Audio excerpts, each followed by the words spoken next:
We are a little more concerned about the U.S. growth outlook than the consensus is. We are a little more concerned about earnings growth globally than the consensus is. So we are on the bearish side of consensus over the coming 2 years.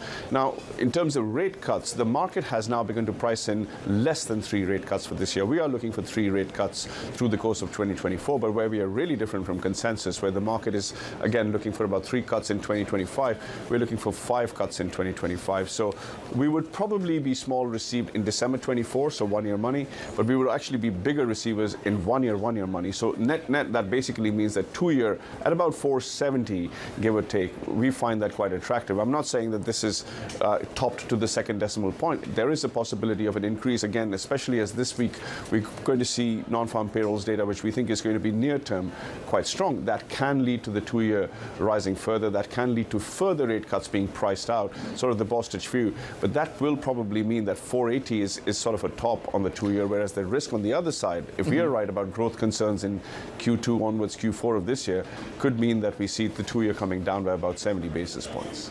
So going forward with risk assets then into equities, I understand owning the very, very short end, you pick up 4.7, as you say, is attractive.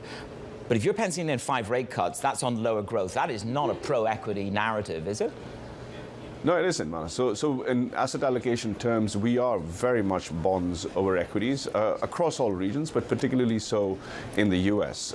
We do think in the near term, the earnings picture for the U.S. market looks reasonably strong. And then, ironically, through the rest of the year, we are actually going to see tech earnings momentum come a little bit lower and it broaden out to the remaining parts of the market. So the market should remain reasonably steady, but at a time when bonds are rallying, bonds should outperform equities over the next 12 months. And we feel that that is the case for the US. We do think that's the case for Europe.